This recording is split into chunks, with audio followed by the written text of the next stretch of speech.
Also was ich fühle, ist eine Art von transformative Energie, die in meinen Körper eindringt, die ich als Licht wahrnehme, sage ich mal so, als etwas, was ganz, ganz, ganz tief in mir was bewegt. Seit 20 Jahren, erstmal, wenn ich komme, ich sehe immer wieder in die Augen der Mutter und ist immer wieder anders. Es war nie gleich. So. Und von aus der Stille wirkend. Ich finde das sehr beeindruckend, weil ich habe viele Meister kennengelernt, die ich auch sehr liebe. Diese Stille ist einzigartig. Also ich habe nirgends so eine Stille erlebt wie bei Mutter. Nirgends. Is the fact that after receiving darshan, the meditation is just so incredibly deep.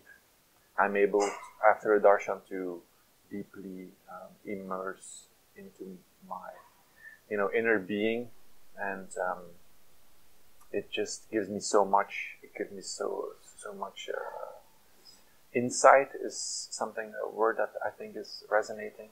I feel the silence on a physical level also. Like it's very calming and cloudy. Wenn ich Mutter in die Augen schaue, beeindruckt mich vor allen Dingen die Tiefe ihrer Augen. Aber es sind nicht unbedingt nur ihre Augen, die mich so beeindrucken. Vor allen Dingen ist es das Gefühl danach. Die Harmonie, die man bei Mutter mitbekommt, die im Nachhinein wirkt, die im Nachhinein so deutlich spürbar ist. In vielen Büchern kann man lesen, in vielen spirituellen Büchern, dass wir Liebe und Mitgefühl sind. Und wenn ich Mutters Darshan besucht habe, dann habe ich oft so das Gefühl, dass ganz viel Stress und Negativität aus mir her so wie so ein Wind herausgeblasen wird und ich auch wirklich dieses Gefühl habe, dass ich das wahrnehmen kann. When I look into her eyes, when she gives darshan, I have the feeling that she really looks deep into me and she can see me on the deepest level, deeper than I can see myself. And it gives me a lot of peace and a lot of happiness, a lot of love. Ich spüre, wenn ich beim Darshan von Mutter Mira bin, dass ich eine unwahrscheinliche Herzöffnung erfahre, eine Weitung in meinem Kronenchakra, in meinem Kopf, das mich zu so einer enormen Präsenz führt. Es hat was mit Klarheit, mit Ausgerichtetsein, mit einer inneren Mitte in mir selbst zu tun. Ich kann nur meinen Körper beschreiben, was vorher ist.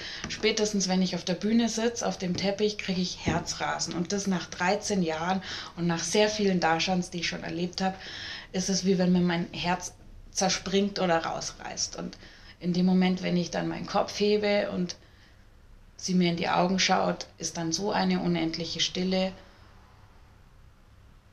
die einfach nur wunderschön ist. Ich kann es nicht in Worte fassen. The first time you don't know what to expect and then you're a little bit nervous maybe, but immediately I felt this really big silence coming over me and this love, but this love grows. And when I came more often to Mother and you sit silently and you look within, you really feel her within, her presence, her love and her uplifting energy. Yeah. When I look in her eyes, I feel she knows everything and she looks very deep. She's not just looking in your eyes, but totally like she's scanning you. But it's very nice. It's not like a scary feeling. It's a very soft feeling. Wenn wir zum Darshan gehen, bei dir hörst du dann unsere Gedanken. Wenn wir innerlich was denken, weißt du das? Das heißt, wenn wir vor dir sind und im Stillen um etwas bitten, dann hörst du das oder konzentrierst du dich auf was anderes? Ich kann fühlen, ich kann sehen, ist okay. Das ist normal für mich. Die Main-Sache ist, wo du brauchst Hilfe, da kommt die Hilfe rein. Die andere Sachen interessiert nichts mehr. Wie merkst du das, wenn man zu dir betet? Du hast gesagt, wenn du dir dessen bewusst wärst, dann wäre es, als ob 1000 Telefone ständig klingeln. Das ist kein Telefon. Also was? Die Klingeltelefon, ich habe nicht viele Leute. Also die Nummer kennen ganz wenige Leute. Die Telefon klingelt, nur die innere anrufen. Und wie merkst du die innere? Ja, das kommt. If you talk about the soul, it's not our ego, right? It's not our ego. It's something of a different order. It's something of a higher order. So for me, the experience with Mother puts things in a different and a higher order in some way. This is not like mere concept for me. This is actually how I experience it. I know the first time that I brought the food, I opened up the door and I had to look around the corner, and she looked back and she had this incredible, beautiful smile, and I never forget it. So yeah, she's very open and very warm and very radiant, very radiant. When I was standing in front of Mother's room, I could not even breathe. I could not, it was like I felt her energy physically in all my body. Die ersten Male, als ich ihr begegnet bin, habe ich mich gar nicht richtig getraut zu sprechen, weil ich sie sonst nur vom Darshan kannte und gar nicht genau wusste, was darf ich sagen. Es wurde dann immer lockerer und es hat sich dann ganz schnell herausgestellt, dass Mutter sehr humorvoll ist, und es ist einfach unglaublich schön, ihr zu begegnen und auch mit ihr persönlich sprechen zu können.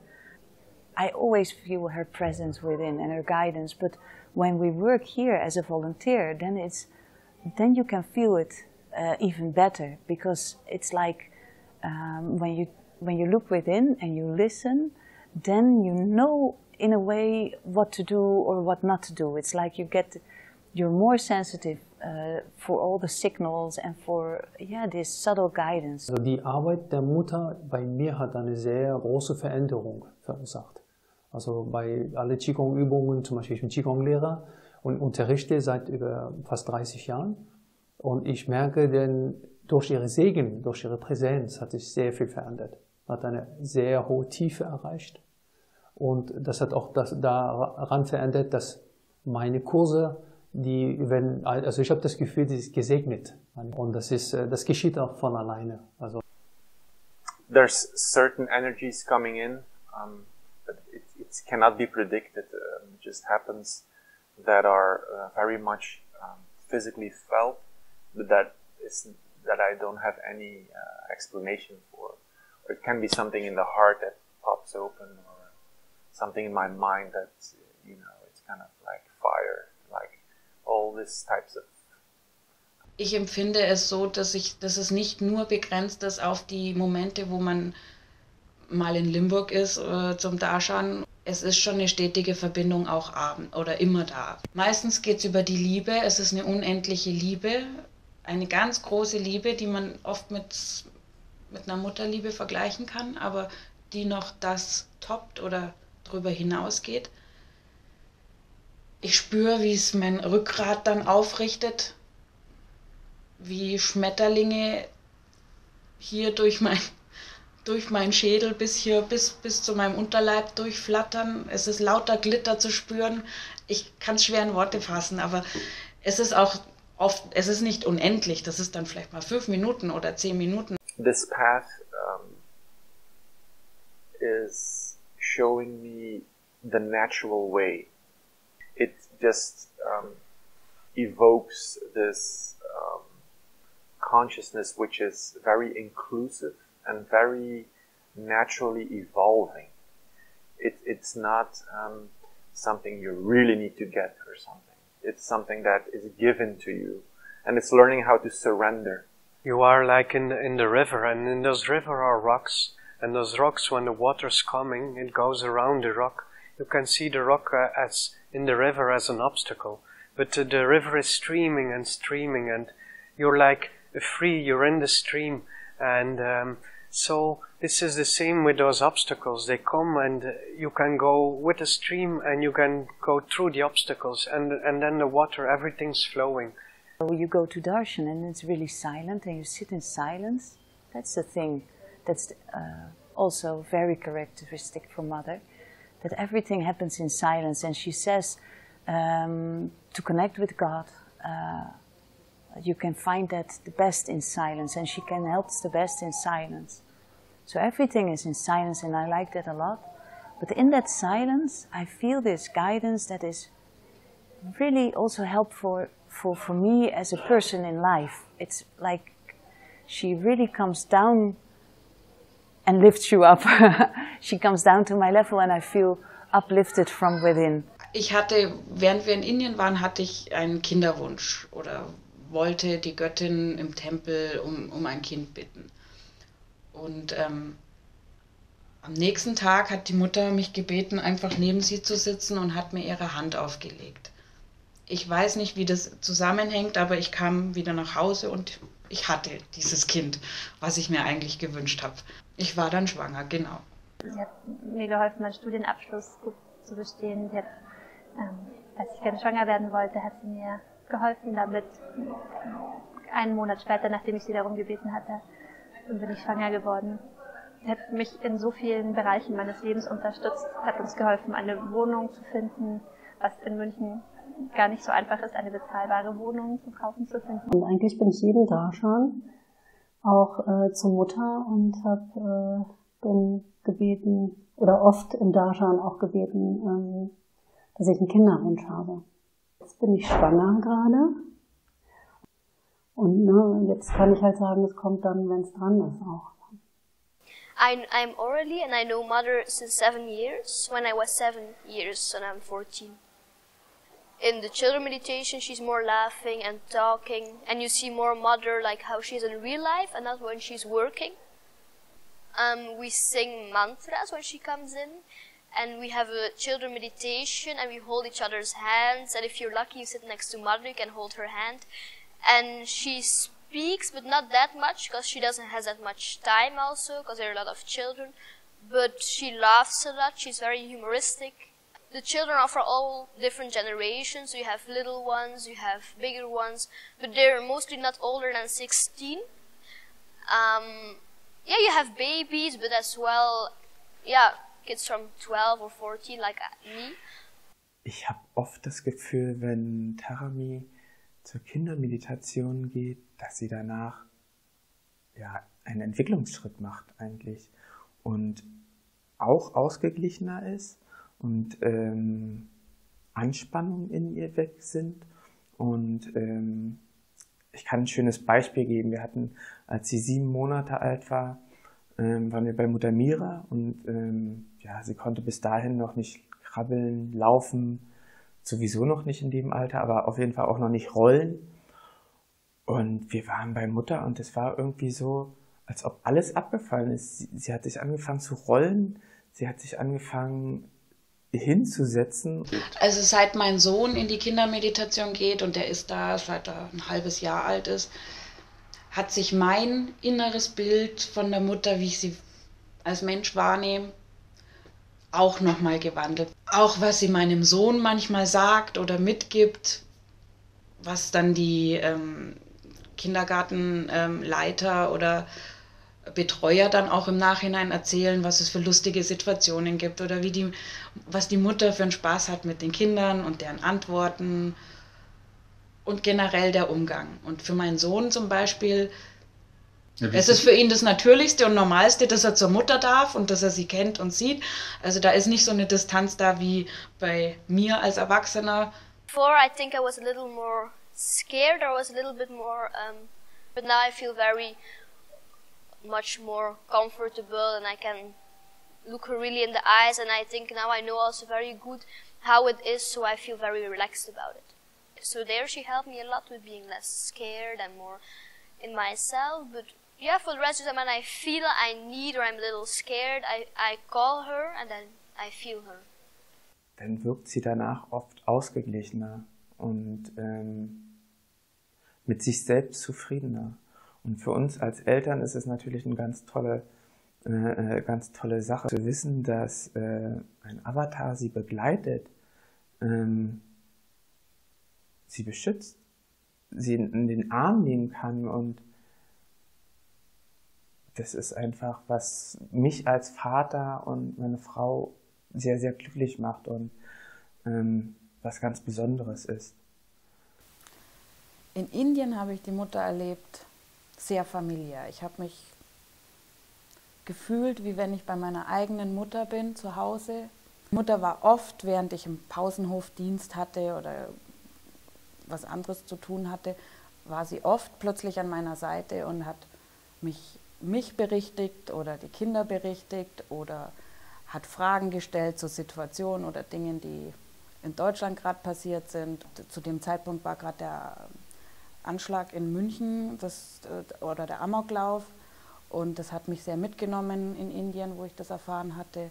Ich habe aber nicht mit ihr persönlich darüber gesprochen und plötzlich stand sie am nächsten Tag vormittags neben mir und spricht mich genau auf die Situation an und hat mich auch mit Dingen getröstet, die ich mich innerlich gefragt habe, wie Menschen so tierisch oder animalisch handeln können oder sonstiges und kam mit liebevollen Antworten und auch Hilfe. Meine leibliche Mutter ist jetzt vor 4 Wochen gestorben. Ich habe da sehr gelitten und von Woche zu Woche hat sich mein Zustand auch verbessert, aber in den ersten 2 Wochen war ich sehr unter Schock und im Schmerz. Und das wurde abgelöst, weil ich 2 Träume von der Mutter hatte, von der Mutter Mira, wo sie mit mir in dem Traum geholfen hat, zugesprochen hat und was auch immer. Und seit diesen Träumen waren schlagartige Wandel oder Verbesserungen in meinem Normalzustand zu sehen. Und als ich jetzt neulich mit ihr darüber sprechen konnte, war es verblüffend zu sehen, dass sie eigentlich da erst verbal von mir erzählt bekommen hat, dass meine Mutter tot war. Aber auf einer ganz anderen Ebene ist sie ständig bei mir oder in mir oder auch auf dieser Traumebene da, wo ich sehr viel Liebe, Führung und Hilfe bekomme, ich selbst zu sein oder ich selbst zu werden. Bevor Tod, was du denkst, das in dem Moment. Ja, that Moment, welche Gefühle du hast. Und wenn man durch einen Unfall stirbt, dann kann man ja gar nichts mehr denken. Wir sind sofort im Himmel, da ist kein Zweifel.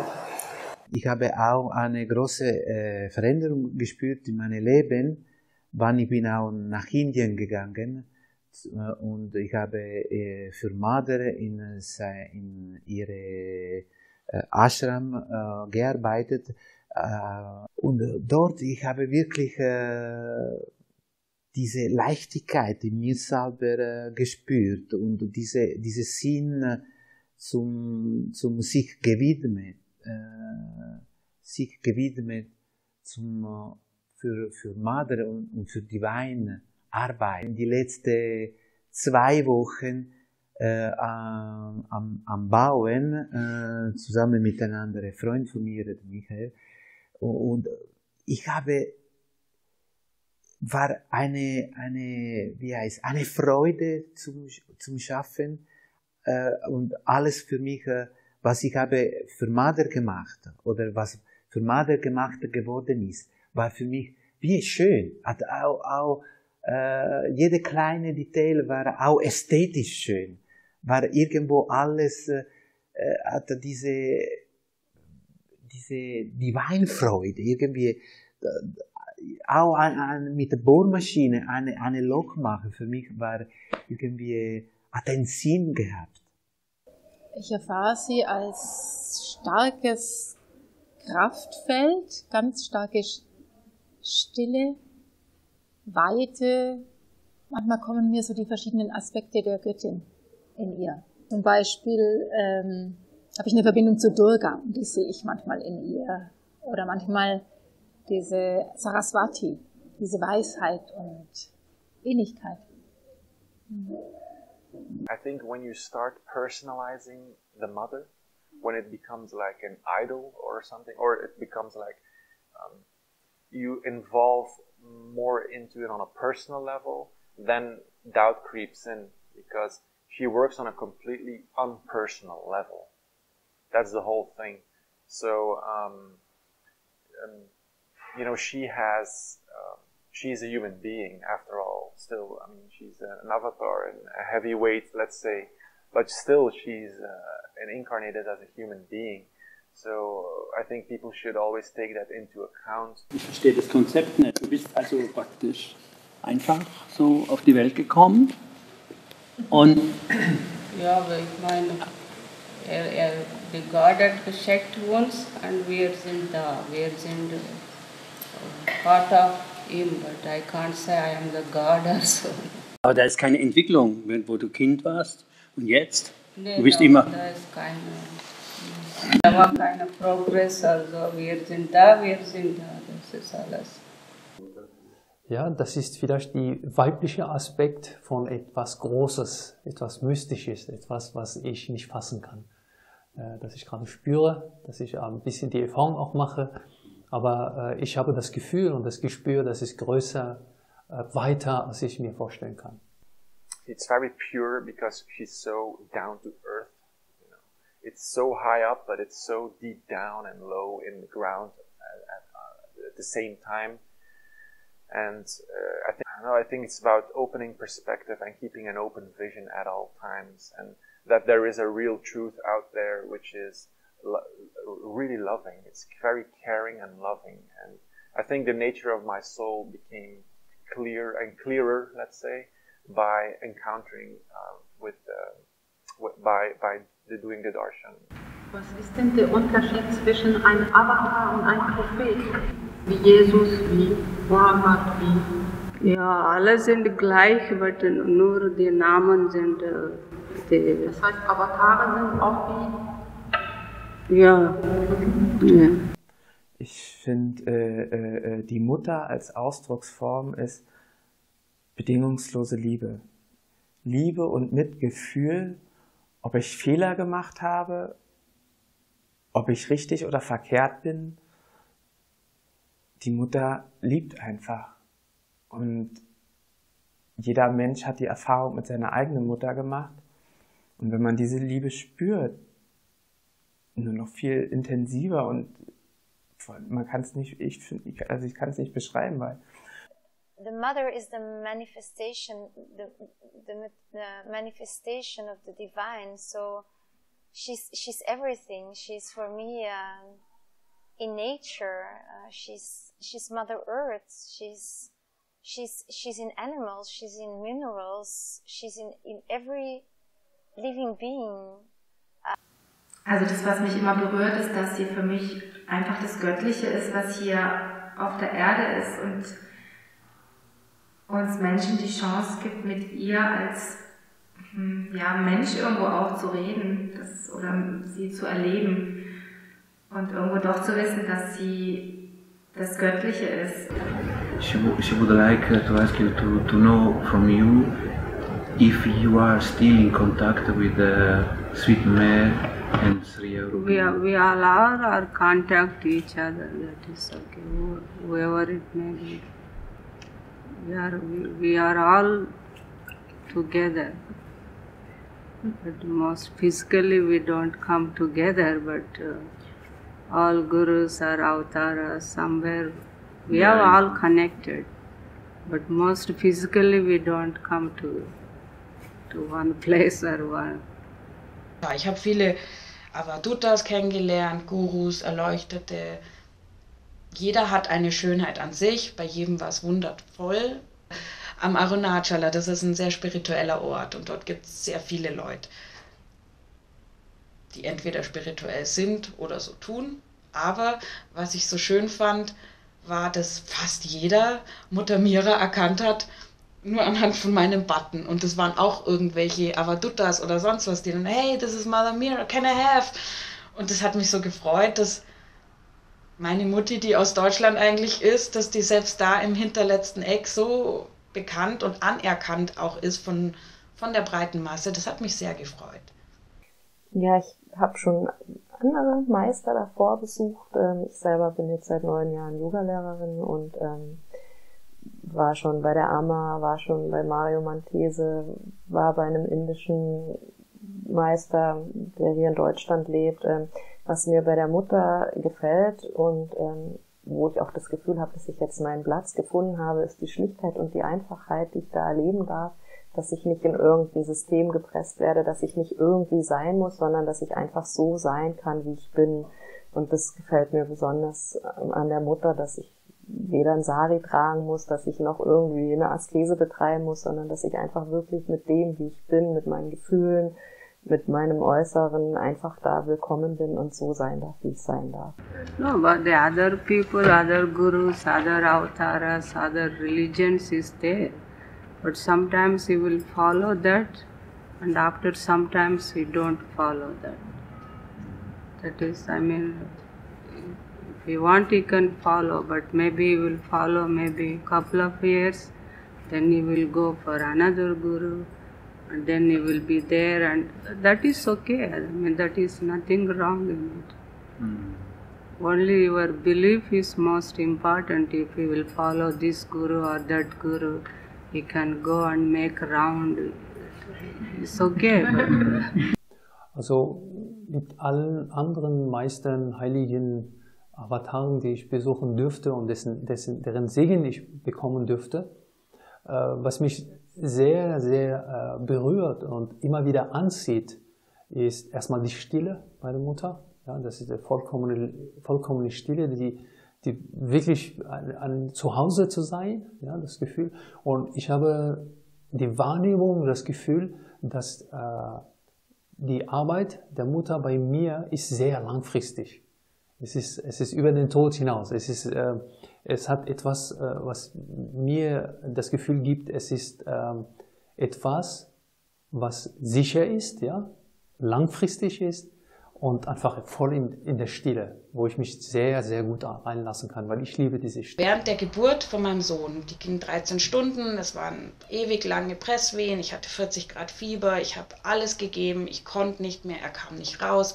Die Ärzte sind dann schon losgelaufen. Ich hatte die Augen zu und war kraftlos und habe immer zwischen den Wehen geweint, dass ich es nicht mehr schaffe. Und da kam das Bild von ihr. Und dann habe ich nur ihr Bild gesehen und gesagt, Mutter, mach du, ich schaff's nicht. Und im nächsten Moment ist mein Sohn rausgekommen, ohne dass ich mitgepresst hätte oder irgendwas. Das war so geschmeidig, der ist auf allen Vieren gelandet, ist ganz gesund und einfach zur Welt gekommen. Für mich war es immer ein ganz großer Wunsch, dass ich die Mutter reden höre. Und dann hatte sie sich gestern so viel Zeit für uns genommen und hat gesprochen. Ich war berührt an allem, am ganzen Körper. Mein ganzer Körper hat jetzt auch, wenn ich dran denke, bekomme ich eine Gänsehaut überall. Das war so schön. Das war ein Darshan auf mehr Ebenen noch, weil sie noch gesprochen hat. Es geht uns im ganzen Team so, wenn wir erzählen, ja, gestern Abend, das war besonders, dann bekommt jeder eine Gänsehaut und jeder ein ganz tolles Gefühl. Nach dem Interview sind wir wie geschwebt.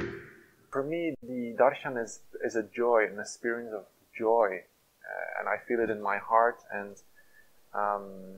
when I ask for something, you see, the thing is that to understand, because I said it didn't give me more money, but actually it did give me more money, in the sense that it put me in this kind of state that I was able to let go what was not me and allow in what was me, and from there the universe or the world takes care of you. That is my experience at this particular time in my life.